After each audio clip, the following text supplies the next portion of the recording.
जी ठीक है। अच्छा, आज का सेशन शुरू करते हैं। आज हमारे साथ हैं राव आदिल भाई। ये वकालत से इनका काफ़ी ज़्यादा एक्सपीरियंस है, इनका वकील है ये। और फॉरेक्स का इनका बहुत बड़ा एक्सपीरियंस है, क्रिप्टो का काफ़ी अच्छा एक्सपीरियंस है इनका।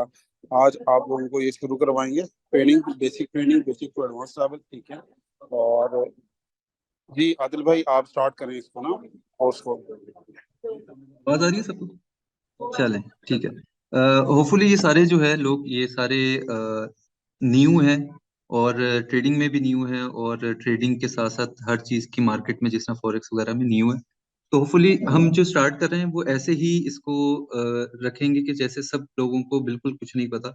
और मैं अक्सर कहता होता हूँ कि अगर मार्केट में आप कुछ भी नया सीखने जा रहे हैं तो अपने आप को ऐसे ही समझें कि आप न्यू हैं।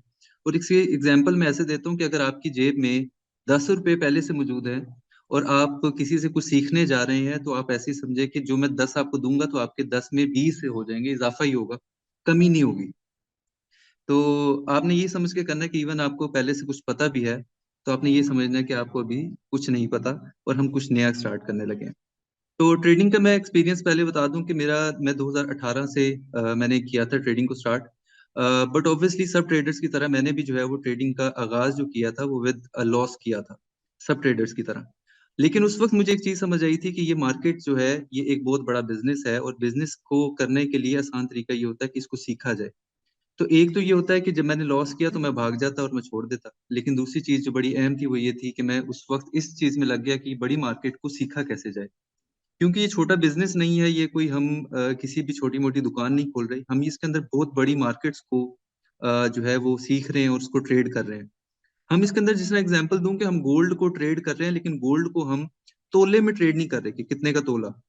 हम इसके अंदर गोल्ड को ट्रेड कर रहे हैं आउंस के अंदर, कि एक आउंस को हम ट्रेड कर रहे हैं। अगर हम जो ऑयल को ट्रेड कर रहे हैं तो हम एक बैरल को ट्रेड कर रहे हैं, हम इसको इन द फॉर्म ऑफ जो है लीटर्स में ट्रेड नहीं कर रहे। तो इट मीन्स कि एक बहुत बड़ी मार्केट है। अगर एक मार्केट इतनी बड़ी है तो हम इतनी बड़ी मार्केट को अगर सीखना है, तो इट मीन्स कि इसके लिए हमें जो चीजें चाहिए हैं वो भी बड़ी चाहिए। हमें इसे सीखे बगैर हम इसमें एंट्री नहीं ले सकेंगे।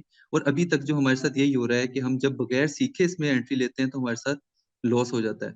अब उस लॉस से बचने के लिए हमें पहले अंदाजा ये लगाना होता है कि इसके अंदर मार्केट्स क्या है, और मार्केट्स में परचेजिंग कहाँ करनी है, सेलिंग क्या करनी है।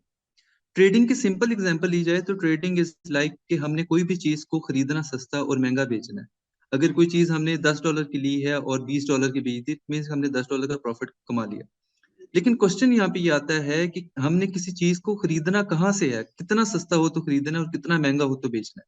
अगर हमें पता चल जाए कि हमने किसी चीज को खरीदना कहाँ से और बेचना कहाँ पे है, तो ट्रेडिंग और भी ज्यादा आसान हो जाएगी और ज्यादा समझ आने शुरू हो जाएगी कि कहाँ से खरीदना और कहाँ पे बेचना है। अभी जो मेनली हमें लॉस हो रहा है वो इसलिए होता है कि हम इसके अंदर ये आइडिया नहीं ले पाते कि हमने कहाँ से परचेजिंग करनी है, और अगर किसी तरीके से हमने परचेजिंग कर ली और प्रॉफिट भी होना शुरू हो जाता है तो हमने कहाँ पे जाके उसको सेल आउट करना है। बट ये आगे की चीजें इससे पहले जो है हम थोड़ा सा स्टार्ट इस तरह लेते हैं कि हमने कोई भी किसी भी मार्केट को ट्रेड करना होता है तो हमें किसी न किसी ब्रोकर की जरूरत पड़ती है। ब्रोकर वो होता है जहाँ पे आपको वो अपॉर्चुनिटी प्रोवाइड करता है, आपको एक प्लेटफॉर्म प्रोवाइड करता है जहाँ पे आपने किसी भी ना किसी चीज को परचेजिंग या सेलिंग करने के लिए वो एक प्लेटफॉर्म प्रोवाइड करता है। अब वो प्लेटफॉर्म जो है वो हर तरीके से आपको जो है फायदा देता है। जैसे कि आपने कोई चीज डिपॉजिट्स करने हैं, डिपॉजिट्स के साथ विड्रॉल्स करने हैं, विड्रॉल के साथ जो प्रॉफिट होगा वो आपने विड्रॉ कैसे करना है। तो ये सारी की सारी जो प्लेटफॉर्म है वो प्रोवाइड करता है वो आपका ब्रोकर। जो अभी ये जो एक बड़ी जबरदस्त किस्म की और मीटिंग जो है ये अभी अरेंज हुई है, ये हुई है वर्टेक्स की तरफ से और जीएमएफएक्स की तरफ से। तो जनरेशन मेकर्स की तरफ से हुई है, और जनरेशन मेकर्स जो है is one of the broker जो कि आपको वर्टेक्स की ऐप के थ्रू जो है आपको एक ट्रेडिंग प्लेटफॉर्म प्रोवाइड करेगा जहां पे आप कोई भी चीज बाय या सेल कर सकेंगे। बट द थिंग इज यहाँ पे देखना ये होता है कि कौन सा जो ब्रोकर है वो अच्छा है, और कौन सा ब्रोकर जो है जहाँ पे आपको किस ब्रोकर के साथ ट्रेडिंग करनी चाहिए। तो वहां पे देखना ये होता है कि वहां पे आपको ट्रेडिंग अपॉर्चुनिटी में डिपॉजिट्स की इजी वे बताए, विड्रॉल्स का इजी वे बताए, और उसके अलावा साथ साथ आपको सिर्फ इस बात पे ना रखे कि आप अपने पैसे डालें और खुद ही ट्रेड करना शुरू कर दें। वहां पे वो आपको एक मुकम्मल तौर पे अपॉर्चुनिटी प्रोवाइड करे कि आप पहले सीखें और उसके बाद पैसा कमाएं। अभी तक कोई भी ऐसा ब्रोकर अवेलेबल नहीं है जो कि पहले एक मीटिंग अरेंज करवाता हो जहाँ पे आप लोगों को ट्रेडिंग सिखाए, जहाँ पे आप फायदे वगैरह ले सके। तो इसलिए अभी जो है जो generation maker is one of them जो कि आपको एक अपॉर्चुनिटी प्रोवाइड कर रहा है where you can buy anything and sell anything. तो जो सबसे आसान अभी जो है वो वर्टेक्स एफएक्स को डाउनलोड करने का तरीका हम सबसे पहले देख लेते हैं कि हमने वर्टेक्स एफएक्स पे अगर डाउनलोड करना है, हमने इसके अंदर अकाउंट्स बनाने हैं तो वो किस तरह बनाने हैं। तो सबसे आसान तरीका ये है कि आपने वर्टेक्स एफएक्स को जो है जो गूगल प्ले स्टोर है वहां से डाउनलोड कर लेना है, और वहां पे जाके आपने गूगल प्ले स्टोर से उसको डाउनलोड करने के बाद अपना साइन अप करना है। और साइन अप करने का तरीका जो है hopefully Najam is with us, और नजम भी जो है हमें वो थोड़ा सा डिस्क्राइब कर देगा हाउ टू डू दैट। तो इससे आगे जो हम बढ़ते हैं वो सबसे पहले हम देखते हैं कि ट्रेडिंग इज ऑल अबाउट आपने कोई भी चीज खरीदनी और बेचनी है, लेकिन इसके अंदर चीज देखना ये कि आपने किस चीज को खरीदना और किस चीज को बेचना है। ट्रेडिंग के अंदर टोटल जो है 4 तरह की मार्केट्स हैं। सबसे पहली जो मार्केट है दैट इज स्टॉक मार्केट, कि आपने कोई भी चीज इसके अंदर ट्रेड करनी है तो one of them is stock market. Stock market से मुराद ये होता है कि आपके इसके अंदर 2 तरह की कंपनीज रजिस्टर होती हैं।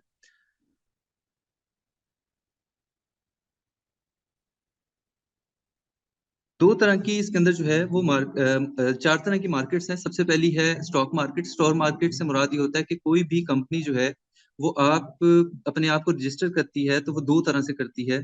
या तो वो होती है पब्लिक लिमिटेड कंपनी या होती है private limited company. Public limited company से मुराद ये, प्राइवेट लिमिटेड कंपनी से मुराद सबसे पहले हम लेते हैं तो उससे मुराद ये होता है कि वो कंपनी जिसके शेयर जो है वो टोटली उस बंदे के पास होते हैं जिसने उस कंपनी को बनाया होता है। यानी कि अगर मैं एक कंपनी खुद बनाता हूं तो उसकी सारी की सारी मलकियत मेरी अपनी है। लेकिन एक ही वक्त के अंदर अगर मैं पब्लिक लिमिटेड कंपनी बनाता हूं तो उसके अंदर जो उसकी मलकियत होती है वो उन लोगों की होती है जो उसके शेयर्स को परचेज करते हैं। अगर कोई भी कंपनी अपने $1 लाख की जो है, 1,100,000 डॉलर्स की कोई कंपनी की कैपिटल करती है तो वो कहती है कि कैपिटल जो है वो मैं लोगों से लूंगी। अगर वो लोगों से लेगी तो इट मीन्स कि उसकी कोई ना कोई प्राइस सबसे पहले रखेगी। हम एग्जांपल लेते हैं कि हम टेस्ला ने या गूगल ने या माइक्रोसॉफ्ट ने अपना एक शेयर जो है मार्केट में इंट्रोड्यूस करवाया और उसकी कीमत रख दी कि $10 है, और आम पब्लिक को कहती है कि आप सारे इसको परचेजिंग स्टार्ट करें $10। अगर उसकी प्राइस $10 से 11, 12, 13 बढ़ती चली जाएगी तो इट मीन्स कि दैट इज स्टॉक मार्केट जिसके अंदर हमने किसी परचेज किया है और उसकी प्राइस जो है वो अप जा रही है।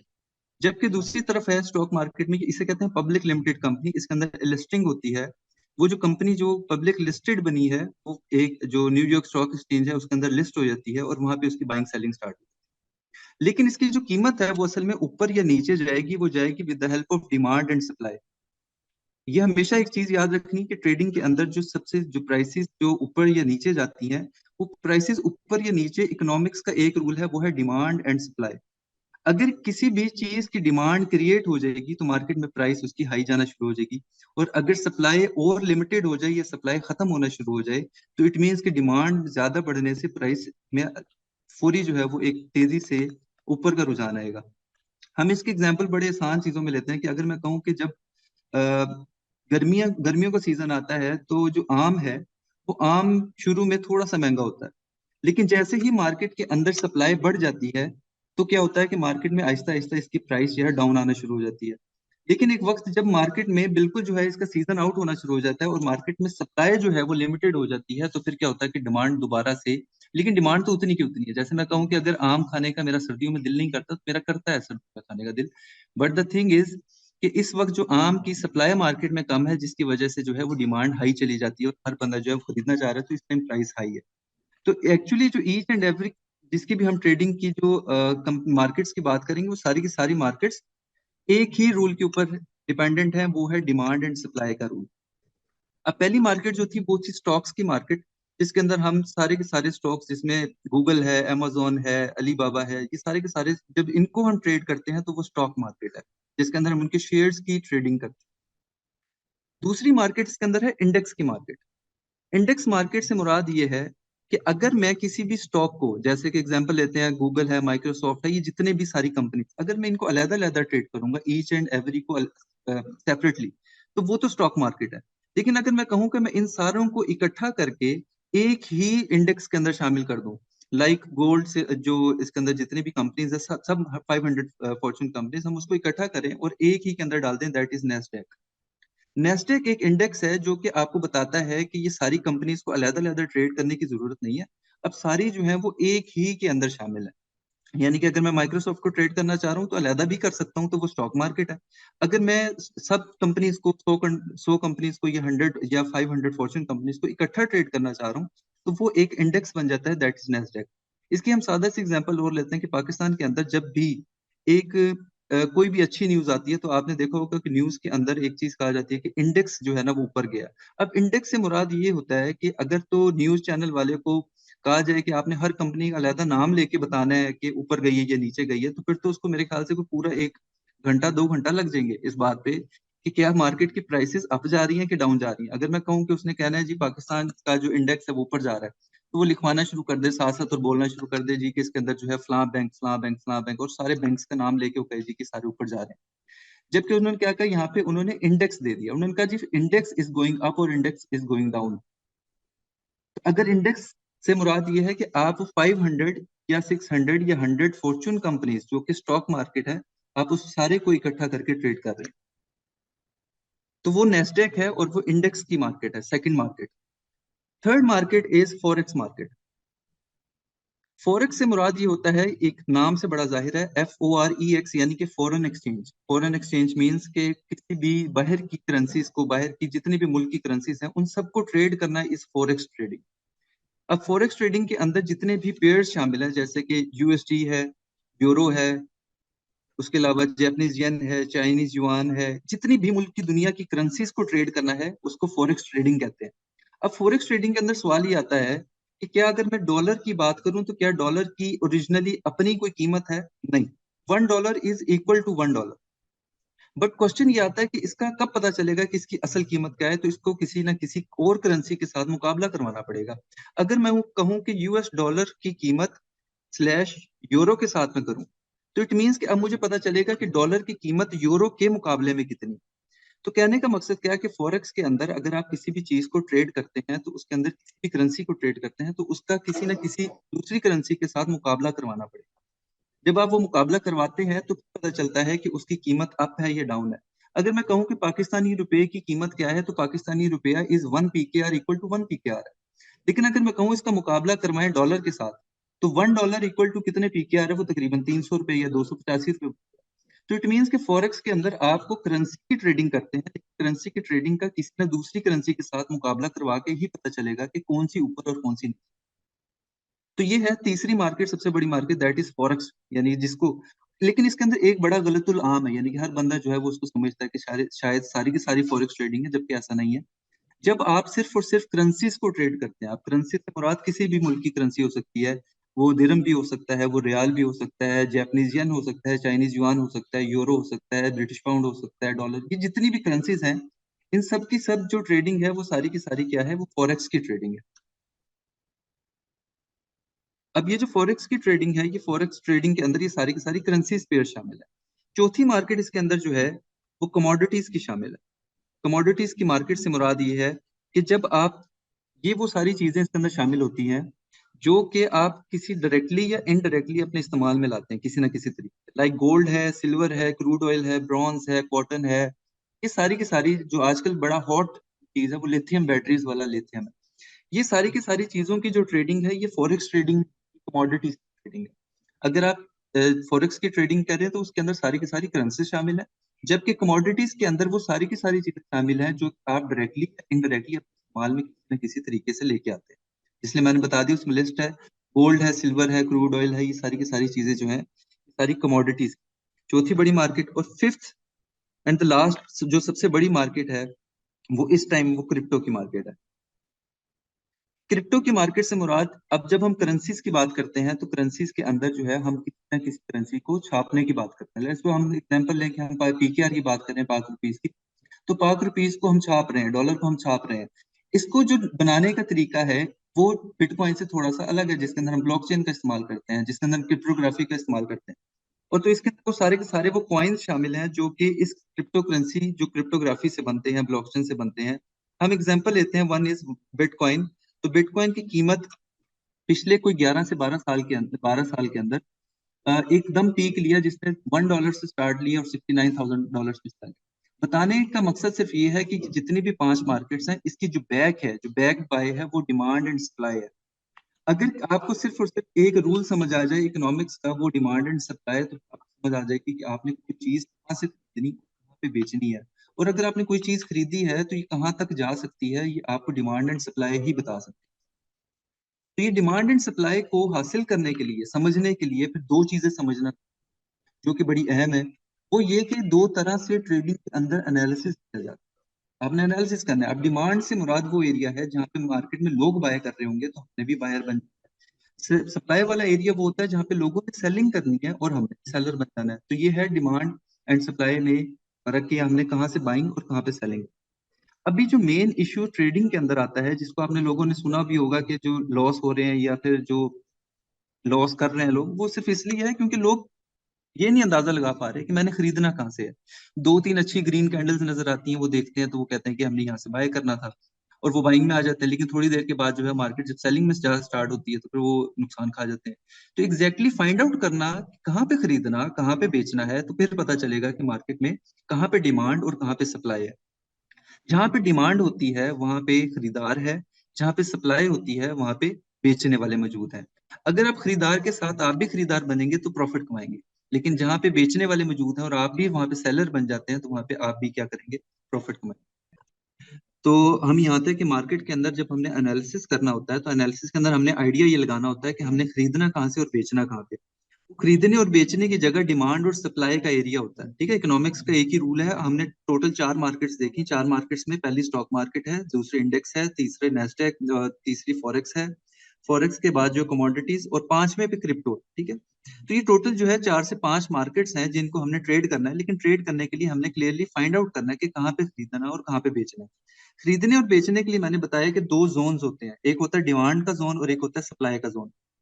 अब डिमांड का जोन से मुराद वो होता है जहां पे मार्केट में सपोर्ट है। सपोर्ट कौन क्रिएट करता है, बायर क्रिएट करता है, खरीदने वाला। तो जहां पे बायर है हमने भी वहां पे क्या बनना है, बायर बनना है।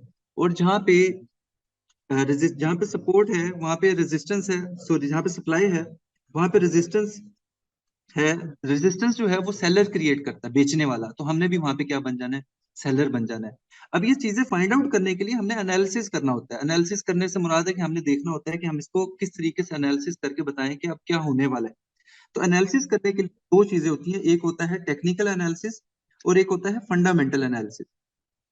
टेक्निकल एनालिसिस को सबसे पहले लेते हैं कि टेक्निकल एनालिसिस से मुराद ये है कि अगर हम किसी भी चार्ट को स्टडी करें, हम उसके अंदर बनने वाली कैंडल्स को स्टडी करें और कैंडल से अंदाजा लगाएं कि कौन सा डिमांड का और कौन सा जो है सप्लाई का एरिया है, कहाँ पे सपोर्ट है, कहाँ पे रेजिस्टेंस है, कहाँ पे बायर और कहाँ पे सेलर है। तो हमने भी वैसे ही रिएक्ट करना होता है जैसे कि मार्केट रिएक्ट कर रही होती है। तो जहाँ पे टेक्निकल एनालिसिस के अंदर हम अपनी जो है चार्ट की स्टडी करते हैं, और चार्ट स्टडी से हम उसके अंदर लाइंस वगैरह लगाते हैं, जिसके अंदर हम सपोर्ट और रेजिस्टेंस के पॉइंट्स लगाते हैं, लाइंस लगाते हैं, और उन सारों से आइडिया लगाते हैं कि मार्केट का रुख किस तरफ होने वाला है।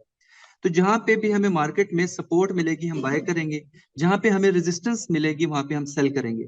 ये हम बिल्कुल जो भी बात कर रहे हैं ये बिल्कुल बेसिक्स की बात कर रहे हैं कि हमने कहाँ पे खरीदना और कहाँ बेचना है।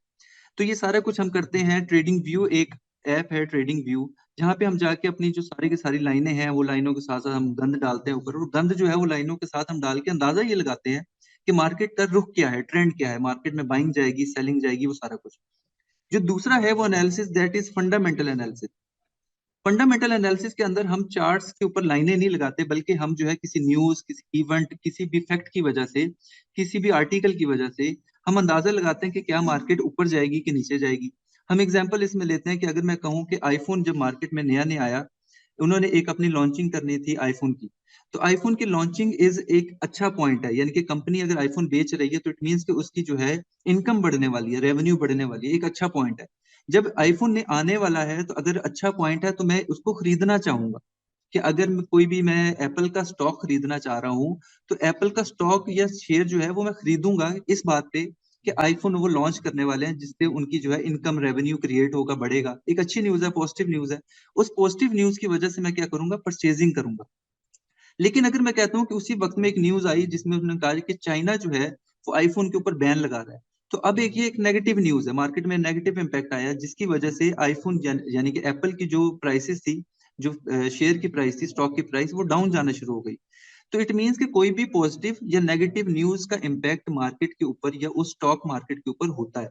जो उस न्यूज का, उस डाटा का, उस इवेंट का, उस फैक्ट का जो मार्केट पे इम्पैक्ट होता है, वो फंडामेंटल एनालिसिस होता है। इसके एक और एग्जांपल लेते हैं कि जैसे मैं कहूँ कि टेस्ला एक बहुत बड़ी कंपनी है जो कि इलेक्ट्रॉनिक व्हीकल्स बनाती है। अगर वो अचानक एक न्यूज आती है कि टेस्ला जो है एक अपना नया यूनिट बना रही है जर्मनी के अंदर, वहां पे भी मैन्युफैक्चरिंग होगी, मैन्युफैक्चरिंग यूनिट बना रही है, तो कहने को एक ये बहुत अच्छा पॉजिटिव न्यूज है कि मार्केट में कि टेस्ला की जो है वो एक मैन्युफैक्चरिंग पूरी फैक्ट्री क्रिएट हो रही है, जिससे क्या होगा कि वो मार्केट में और आएगा, मार्केट के अंदर और जो है यूनिट्स आएंगे, और ज्यादा गाड़ियां आएंगी, जितने यूनिट्स आएंगे वो वहां पे मार्केट में जाके सेल होंगे, सेल होने से क्या होगा, उनका रेवेन्यू क्रिएट होगा, रेवेन्यू क्रिएट होने से क्या होगा कि कंपनी की वर्थ बढ़ेगी। अगर मैं सारे का एनालिसिस करूं तो एक ये पॉजिटिव न्यूज है। अब पॉजिटिव न्यूज को अगर मैं ट्रेड करूं तो मैं क्या करूंगा कि मैं टेस्ला का शेयर, जो कि मैं लेट्स फॉर एग्जांपल लेते हैं कि $147 पे ट्रेड हो रहा था, मैंने उसको परचेज कर लिया किसी पॉजिटिव न्यूज के ऊपर, तो वो क्या है, फंडामेंटल एनालिसिस के ऊपर मैंने एनालिसिस करके उसकी परचेजिंग कर ली। अगर वो $147 से जितना ऊपर जाएगा मुझे प्रॉफिट देगा, अगर वहां से $147 से नीचे गिरना शुरू हो जाएगा तो वो मेरा लॉस हो जाएगा। अब जिस जो प्लेटफॉर्म अभी आप यूज कर रहे हैं, वर्टेक्स, ये वर्टेक्स और जो ये जनरेशन मेकर, अब इसको जानना जरूरी है कि यहाँ पे किस तरह की ट्रेडिंग होती है। अभी इससे पहले हमें जानना जरूरी है कि यहाँ पे दो तरह की ट्रेडिंग होती है, one is spot trading and the other is leverage trading. Spot, leverage trading या फिर इसको फ्यूचर ट्रेडिंग। अब स्पॉट ट्रेडिंग से मुराद ये है कि अगर हम कोई भी चीज में बड़ा जो है ना वाज़ेह फर्क है, अगर मैं कोई भी चीज स्पॉट ट्रेडिंग के अंदर खरीदता हूँ, और हम इस पर एग्जांपल लेते हैं स्पॉट ट्रेडिंग में अगर मेरे पास $100, तो सवाल ये है कि क्या मैं $101 की परचेजिंग कर सकता हूँ। तो क्वेश्चन का जवाब ये है कि अगर मेरे पास है ही $100 तो मैं $101 की परचेजिंग तो नहीं कर सकता, लॉजिकल चीज है। तो इस बात को कहते हैं स्पॉट ट्रेडिंग, कि आपके पास जितने भी पैसे हैं आप उतने की ही परचेजिंग कर सकें, तो वो स्पॉट ट्रेडिंग है। सेकेंडली, इसके अंदर आप जो भी चीज खरीदते हैं वो ओरिजिनली आपके पास रह जाती है। जैसे कि मैं एग्जांपल लूं कि अगर मैं कहूं मैंने 1 तोला सोना लिया है, और वो 1 तोला सोना मैंने $100 का लिया है, और वो $100 का स्पॉट में परचेजिंग करने का मतलब है कि वो 1 तोला सोना मेरे पास है, मेरी पॉकेट में है, मेरे पास घर में पड़ा हुआ है, और मैं उसको जब दिल करे बेच कर उससे या प्रॉफिट ले सकता हूँ या उसे लॉस में सेल कर सकता हूँ। लेकिन जो चीज मैं खरीदता हूँ स्पॉट ट्रेडिंग में वो मेरे पास ओरिजिनली रह जाती है। जबकि दूसरी तरफ है लेवरेज ट्रेडिंग। लेवरेज ट्रेडिंग से मुराद ये होता है कि आपके पास $100 है, लेकिन अगर आप गोल्ड को, जो कि $2000 का एक बैरल, एक जो ऑन्स है, वो ट्रेड हो रहा है, आपके पास ओरिजिनली कितना है, $100, अब आपके पास 1900 कम है। इट मीन्स कि आप जिस प्लेटफॉर्म को इस्तेमाल कर रहे हैं वो आपकी पैसों के अंदर एक लेवरेज ऐड कर देता है, और आपको कहता है कि आपके पास तो पैसे थोड़े हैं, लेकिन आप ऐसे करें, आप $100 के साथ पूरे गोल्ड को ट्रेड कर लें, $2000 को गोल्ड को ट्रेड कर लें। तो ये है लेवरेज ट्रेडिंग। लेवरेज से मुराद होता है कि वो कंपनी आपको अपनी तरफ से कुछ पैसे देती है, लेवरेज, और वो आपको कहती है कि आप इसके ऊपर बाइंग या सेलिंग कर लें और हमारे पैसों को इस्तेमाल कर लें, तो दैट इज लेवरेज ट्रेडिंग। लेकिन इसके अंदर दोनों में जो बड़ा खास फर्क है वो ये है कि स्पॉट ट्रेडिंग के अंदर आप एक तरफा ट्रेड कर सकते हैं, यानी कि एक तरफा ट्रेड है।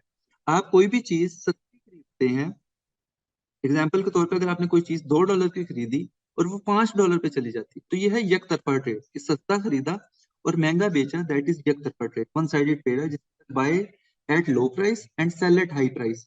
तो ये हो गई कौन सी, स्पॉट में एक तरफा ट्रेड। लेकिन जो आपकी फ्यूचर ट्रेडिंग है या जिसमें लेवरेज ट्रेडिंग है, उसके अंदर आप टू साइडेड ट्रेड कर सकते हैं, यानी कि आप कोई भी चीज सस्ती खरीद के महंगी भी बेच सकते हैं। अगर आप कोई भी चीज सस्ती खरीद के महंगी बेचते हैं तो that is one sided trade, कि आपने, आपकी लॉजिक भी लगती है कि अच्छा मैं कोई चीज सस्ती खरीद रहा हूँ और महंगी बेच रहा हूँ और मुझे प्रॉफिट हो रहा है, तो ये समझ आती है। लेकिन अगर मैं यहीं पे आपको कहूँ कि आप कोई चीज महंगी बेचते हैं और सस्ती खरीद लेते हैं और फिर भी आपको प्रॉफिट होता है, तो ये कैसे मुमकिन है।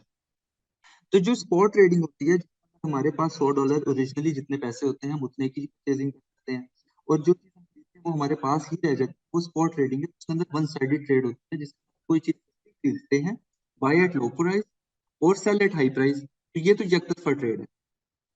जबकि दूसरी तरफ जो ट्रेडिंग है that is leverage trading. Leverage trading में दोनों तरफ ट्रेडिंग होती है, कि आप सस्ती चीज खरीद के महंगी भी बेच सकते हैं, जो लॉजिकल लगती है आपको, समझ भी आती है, हाँ लॉजिक है। जबकि दूसरी तरफ आप महंगी चीज बेच के सस्ती खरीदते हैं, वो भी आप कर सकते हैं। तो अगर आपने गौर किया हो, अगर आपने अपनी एप्लीकेशन जो है, जो आपने वर्टेक्स की एप्लीकेशन डाउनलोड भी की हो, उस पर कोई डेमो का अकाउंट बनाया हो या ओरिजिनल अकाउंट हो, तो आपने गौर किया होगा उधर बटन दो हैं। एक है बाय का बटन और एक है सेल का बटन। तो इन दोनों के पीछे बैक एंड पे होता क्या है, असल में बात समझने की ये है कि जब मैं बाय का बटन दबाता हूं तो तब तो मुझे समझ आती है कि मैं कोई भी चीज सस्ती खरीद रहा हूँ और महंगी बेचता हूं, तो ये मुझे प्रॉफिट देती है बाय के बटन पे। लेकिन सेल के बटन पे क्या होता है कि मैं कोई भी चीज सेल का बटन दबाता हूं तो प्राइस जितनी गिरती है मुझे प्रॉफिट होता है। तो अब ये कैसे मुमकिन है? अगर आप इसमें लॉजिक फाइंड आउट करेंगे कि लॉजिक क्या है, तो लॉजिक मैं आपको बताता हूँ कि ये तो एक बड़ी आम सी और सिंपल सी बात है कि अगर मैं बाय के बटन पे क्लिक करता हूँ, बाय के बटन पे क्लिक करने से जो भी चीज, जो भी रेट चल रहा होता है, मैं उससे पे ये कहता हूँ कि मार्केट में कोई भी चीज की प्राइस $2 है। और जब मैंने बाय का बटन दबाया तो मैंने क्या किया है, बाय एट लो प्राइस, खरीदी मैंने सस्ती है। और मैं चाहता ये हूं कि जब ये महंगी हो जाए और मैं बेच दूं। ठीक है, तो जिसने $2 की कोई चीज खरीदी और वो $10 पे चली जाती है तो मुझे $8 का प्रॉफिट हो जाए। ये तो बात समझ में आती है।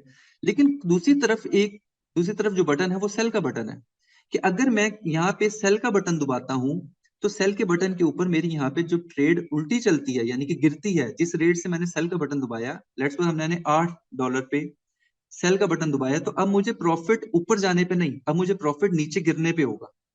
तो अब अगर कोई चीज मैं बेच ही महंगी रहा हूं तो मुझे सस्ता होने पे प्रॉफिट कैसे होगा, ये बात समझने की है। क्या इसकी एग्जांपल मैं बड़ी लेता हूँ कि अगर मैं कहूँ कि मेरा एक दोस्त जो कि अमेरिका जा रहा था, अमेरिका जाने से पहले उसने एक आईफोन खरीदा जिसकी कीमत थी $1,000। और वो अमेरिका जाने से पहले मुझे एक डब्बा पैक $1,000 का मोबाइल दे के जाता है और कहता है कि आप ना ये रख लें, जब मैं वापस आऊंगा तो मुझे वापस कर देना। लेकिन क्या है कि मैं जरा थोड़ा सा तेज आदमी, थोड़ा सा जो है ना चालाक आदमी, मैं कहता हूँ जब तक ये वापस आएगा मैं अपना एनालिसिस कर लेता हूँ। मैं टेक्निकल एनालिसिस भी करता हूँ, मैं फंडामेंटल एनालिसिस भी करता हूँ और अंदाजा लगाता हूँ कि इसकी जब तक ये मेरे पास वापस आएगा 1 महीने बाद, तब तक जो आईफोन है जो कि $1,000 का इसने खरीदा, इसकी कीमत गिर के चली जाएगी $500 पे। तो क्यों ना मैं इसको जाके मार्केट में बेच देता हूँ। तो मैं जैसे ही $1,000 का जो मोबाइल है वो बेचता हूँ, और 1 महीने बाद जब मुझे पता चलता है कि मेरा दोस्त वापस आने वाला है, तो मैं मार्केट में जाता हूँ और वही मोबाइल जो $1,000 का था मैं $500 का खरीद के उसको वापस कर देता हूँ। तो इट मीन्स कि मैंने क्या किया, मैंने चालाकी दिखाई मैंने तेजी दिखाई। मैंने वो $1,000 की चीज बेची और मैंने उसको वापस लाके $500 में दे दी, और 500 जो बीच में था वो मैंने क्या किया, मुनाफा रख लिया। अब ये है, जब मैं मार्केट में सेल का बटन दबाता हूं तो मार्केट में सेल के बटन दबाने पे ये होता है कि मैं मार्केट से, अब इसमें दोनों चीजों में लेवरेज है, लेवरेज को समझना जरूरी है। लेवरेज से मुराद ये होता है कि आप जिस तरह बैंक से पैसे लेते हैं, इसी तरह यहाँ पे आप उस ट्रेडिंग प्लेटफॉर्म से जहाँ पे आप ट्रेडिंग कर रहे हैं वहां पे आप उसे कहते हैं जरा मुझे भी लेवरेज प्रोवाइड कर दे। मेरा एनालिसिस बहुत अच्छा है और मैं कहता हूँ कि मेरे पास पैसे तो $100 है, लेकिन मैं ना $2,000 की ट्रेड लेना चाहता हूँ। तो वो क्या कहता है, वो लेवरेज के तौर पे आपको पैसे देता है जिसके ऊपर आप अपने $100 के साथ आप ट्रेडिंग स्टार्ट करते हैं गोल्ड की, जो कि $2,000 का औंस है। तो जब आप बाय के बटन पे क्लिक करते हैं तो आप उससे लेवरेज लेते हैं, यानी कि पैसों की सूरत में लेवरेज लेते हैं। ये अगर कोई दिख रहा है तो बड़े इंपॉर्टेंट पॉइंट है। ओके। अच्छा, तो जब मैं इसके अंदर, अब हमने समझना ये है कि हमारे पास इस ऐप को खोलते हैं, तो इस ऐप को खोलने के बाद हमारे पास सबसे पहले एक लिस्ट आती है। सबसे पहले जो हमारे पास जहाँ पे कोड्स का बटन है, कोटेशंस का, वहां पे हमारे पास लिस्ट ऑफ आती है 5 मार्केट्स की, जहाँ 4 मार्केट्स की, जिसमें हमारे पास गोल्ड भी ट्रेड हो रहा है, सिल्वर भी ट्रेड हो रहा है, स्टॉक्स भी है, इंडेक्स भी है, सब कुछ जो है हम ट्रेड कर रहे हैं। तो सबसे पहली जो हमारे पास विंडो ओपन होती है वो कोटेशंस की है, जहाँ पे जिस चीज को हम ट्रेड करना चाह रहे हैं उसकी एक लिस्ट शामिल है। अब इस लिस्ट में से हम किसी एक के ऊपर भी क्लिक करते हैं। मैं एग्जांपल के तौर पे, हम यहाँ पे लिस्ट, स्क्रीन नहीं हुई भी शेयर, मैं जस्ट आपको वैसे बता रहा हूँ स्क्रीन पर जो है नेक्स्ट ऊपर जो है वो चीजें आपको शो भी करेंगे। तो अभी फिलहाल मैं आपको बता रहा हूँ इस सूरत में कि अगर आपके पास जो ऐप है, जो वर्टेक्स एफएक्स की ऐप है, वो आपके पास डाउनलोडेड है। उम्मीद है सबके पास डाउनलोडेड होगी। ओके। उसके पास ना सबसे आगे वाले फ्रंट पेज के ऊपर हमारे पास ना एक कोटेशंस आती हैं। कोटेशन के ऊपर आपने गौर किया हो तो सब एक आपके लेफ्ट साइड के ऊपर लिस्ट आ रही होती है सबकी, जिसके अंदर गोल्ड है, सिल्वर है, क्रूड ऑयल, जो कुछ भी आप ट्रेड करना चाह रहे हैं वो सबके सबकी लिस्ट शामिल है। सामने दो प्राइसेस आ रही होती हैं, एक आती है buy and bid, bid and ask. अब बिड एंड आस्क से मुराद है कि बाइंग का रेट और सेलिंग का रेट। अब इसमें सवाल ये पैदा होता है कि एक ही चीज है लेकिन दो रेट क्यों आ रहे हैं। अब दो रेट से मुराद ये होता है, इसे कहते हैं स्प्रेड। स्प्रेड से मुराद ये होता है कि बाइंग और सेलिंग की प्राइसेस। हम इसकी एग्जांपल, सादे से एग्जांपल लेते हैं कि अगर आपके पास $100 है और आप $100 किसी एक्सचेंजर के पास चले जाते हैं और एक्सचेंजर को कहते हैं मैंने इसको एक्सचेंज करना है, तो वो आपसे महंगा सस्ता खरीदता है और लेकिन आप जब आप उसे वापस खरीदने जाते हैं तो वो आपको महंगा देता है। तो इट मीन्स कि दोनों प्राइसेस में डिफरेंस है। एक बाइंग रेट होता है, एक सेलिंग रेट होता है। इसी तरह जहाँ पे आप अभी ट्रेडिंग कर रहे हैं, जो वर्टेक्स का आपका जो प्लेटफॉर्म है, यहाँ पे ट्रेडिंग करने के लिए भी दो रेट्स आ रहे हैं आपके सामने। एक रेट है वो बाइंग का रेट है, और दूसरी तरफ सेलिंग का रेट है। अगर आप गौर करेंगे तो इसके अंदर थोड़ा सा टिप्स का डिफरेंस होता है। वो एक्चुअली होती है स्प्रेड, जिससे जो है वो कंपनी अपनी रन करती है, कंपनी अपने जो अखराजात उठाती है, जहां से कंपनी अपना जो है वो अर्निंग करती है, जो आपको प्लेटफॉर्म में जिसने आपको प्रोवाइड। आप कहते हैं मैं इसमें से गोल्ड को ट्रेड करना चाहता हूँ, तो गोल्ड के बटन आप गोल्ड के ऊपर क्लिक करते हैं तो वो आपको ऑप्शन देता है कि इसकी आप ट्रेड लें। आप ट्रेड पे क्लिक करते हैं तो वहां पे सामने दो बटन आते हैं, वन इज बाय का बटन और वन सेकंड इज सेल का बटन। अब आपने देखना ही होता है, यहाँ पे एनालिसिस करते हैं आप दोनों तरीकों से, टेक्निकल भी और फंडामेंटल भी। अब आप देखते हैं कि अगर मैं टेक्निकल एनालिसिस के मुताबिक देख रहा हूँ कि मेरी यहाँ पे सपोर्ट बन रही है, जहाँ पे मेरी डिमांड का एरिया है, जहाँ पे लोग बाइंग करेंगे, तो मैं भी क्या करूंगा, यहाँ पे बाइंग करूंगा। अगर मार्केट में यहाँ पे सप्लाई का जोन है, जहाँ पे रेजिस्टेंस है, और रेजिस्टेंस सेलर क्रिएट कर रहा है, बेचने वाला, तो हम भी क्या करेंगे, सेलिंग करेंगे। तो हमने यहाँ पे देखना ये है कि मैं इसमें से दो बटनों में से कौन सा बटन दबाऊंगा जिससे मुझे प्रॉफिट होगा। अगर मैं बाय का बटन दबाऊंगा तो इसका मतलब है मैं कोई चीज सस्ती खरीद रहा हूँ, और जब महंगी होगी बेचूंगा तो मुझे प्रॉफिट हो जाएगा। और सेलिंग का बटन पे, सेल के बटन पे जब मैं क्लिक करूंगा तो उससे मुराद ये है कि कोई भी चीज जो मैं सेल कर रहा हूँ वो नीचे गिरने का, जितनी भी प्राइस नीचे गिरेगी मुझे प्रॉफिट होगा। अगर मैं, जिस तरह हम गोल्ड की एग्जाम्पल लेते हैं कि गोल्ड की प्राइस अभी जो है एग्जाम्पल के तौर पे 2020 पे चल रही है। अगर मैं कहता हूं कि मैं जब बाय का बटन दबाऊंगा तो बाय के बटन दबाने से क्या होगा, गोल्ड की प्राइस के ऊपर जाने पे मुझे 2020 से 2021 पे जाएगा तो मुझे $1 बच जाएगा। अगर 2020 से 19 पे चला जाएगा तो मेरा लॉस स्टार्ट हो जाएगा $1 का। इसी तरह जब मैं सेल का बटन दबाता हूं तो मुझे 2020 से नीचे गिरने पे प्रॉफिट और ऊपर जाने पे लॉस होगा। अब देखना ये है कि मैं अगर किस तरफ जो है वो प्रॉफिट लेना चाह रहा हूँ, तो उसके लिए मुझे क्या करना पड़ेगा, एनालिसिस पड़ेगा, टेक्निकल भी करना पड़ेगा और फंडामेंटल एनालिसिस करना पड़ेगा। अब मुझे सिर्फ इतना बता दें कि क्या ये इतना जितना अभी तक मैंने समझाया, अगर ये हजम के काबिल है तो इतना ही काफी है, और हम जो बाकी है वो कल से कर लें प्रॉपर। क्योंकि अभी जो है हमें ऐप को समझना जरूरी है कि वो ऐप क्या है, और ऐप के अंदर जो बटन आते हैं वो क्या है, और दूसरी तरफ जो है हमारे पास जो एनालिसिस क्या है, वो एनालिसिस हमने कैसे करना है। उसके अलावा जो बाय पे क्लिक करता हूँ तो बाय पे क्लिक करने से किस तरह की ट्रेड ओपन होती है, और जब मैं सेल पे क्लिक करता हूँ तो मेरी सेल पे किस तरह की ट्रेड ओपन होती है, ये अभी असल में चीजें समझना काफी। तो मेरा ख्याल है कि अभी हम जितना पढ़ रहे हैं इतना काफी है, और बाकी हम जो है वो कल से जो है प्रॉपर इसको स्टार्ट करेंगे, जिसमें हम स्क्रीन भी शेयर करेंगे, और जिसके अंदर मैं आपको बकायदा जो है वो टेक्निकल से हम स्टार्ट लेंगे और फंडामेंटल्स तक इंशाल्लाह पूरा का पूरा कंप्लीट करेंगे।